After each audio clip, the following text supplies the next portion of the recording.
اپنی گھبراہٹ دور کرنے کے لیے وہ میرے اوپر غصہ کرنے لگی کہ یہ تم اتنی جلدی کیوں منہ اٹھا کر آ جاتی ہو؟ پتہ نہیں ہے کہ اماں اس وقت سو رہی ہوتی ہیں؟ پھر تمہارا یہاں کیا کام ہوتا ہے؟ میں نے اس کو بتایا کہ مجھے بیگم صاحبہ نے ہی اس وقت بلایا تھا۔ اس کی آواز سن کر مالکن جاگ گئی تھی اور ردا سے پوچھنے لگی کہ ردا بیٹا، تم اتنی جلدی کیوں اٹھ گئی ہو؟ کیا کہیں جانا تھا تم نے؟ ردا کا جواب سن کر میں پھٹی آنکھوں سے اس کو دیکھنے لگی۔ وہ کہنے لگی، اماں اپنی اس نئی ملازمہ کو اچھے سے سمجھا دیں، میری نیند اس نے دوبارہ خراب کی تو مجھ سے برا کوئی نہیں ہوگا۔ انہوں نے اپنی بیٹی سے پوچھا کہ کیا کیا اس نے آج پھر سے؟ وہ میرے منہ پر ہی جھوٹ بول رہی تھی کہ اس نے آتے ہی مجھ سے کہا کہ آپ مجھے اپنے میلے کپڑے دے دیں تاکہ میں دھو سکوں۔ اس کو اتنا نہیں پتا کہ سارے گندے کپڑے سٹور روم میں ہوتے، وہاں سے اٹھا لے۔ میں تو اس کے جھوٹ پر حیران تھی۔ وہ کیسے اپنا ملبہ میرے اوپر ڈال کر آرام سے کھڑی تھی۔ یہ امیر لوگ کیوں نہیں سوچتے کہ ہم غریب لوگوں کی بھی عزت نفس ہوتی ہے؟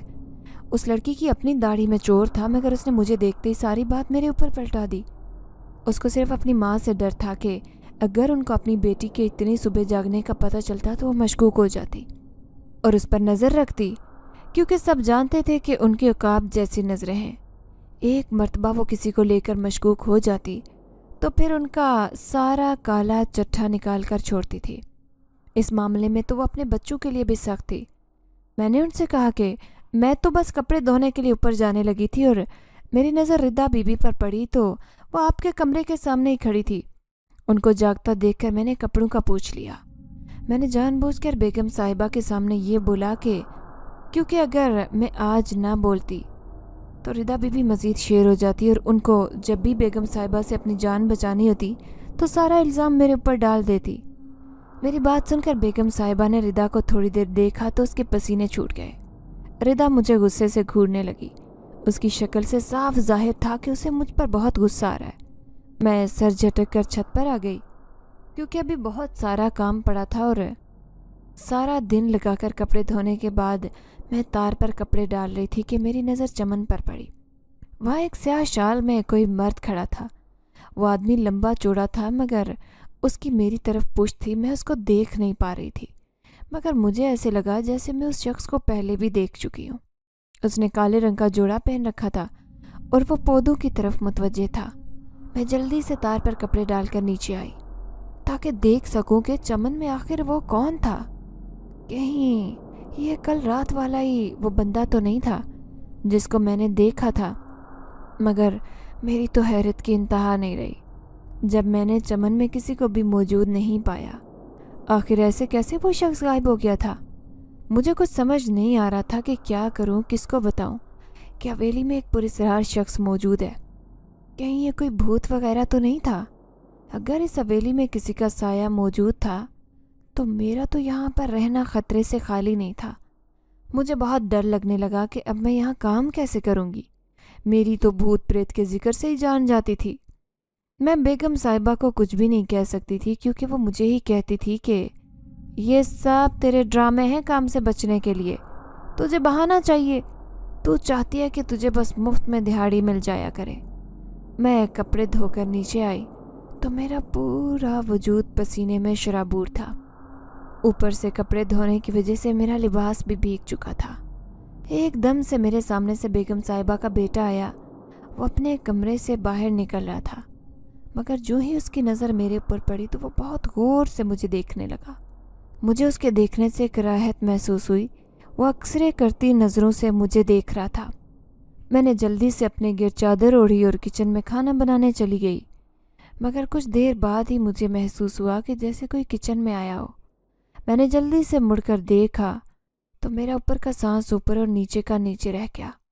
سامنے ہی مالکن کا بیٹا کھڑا سیٹی بجا رہا تھا۔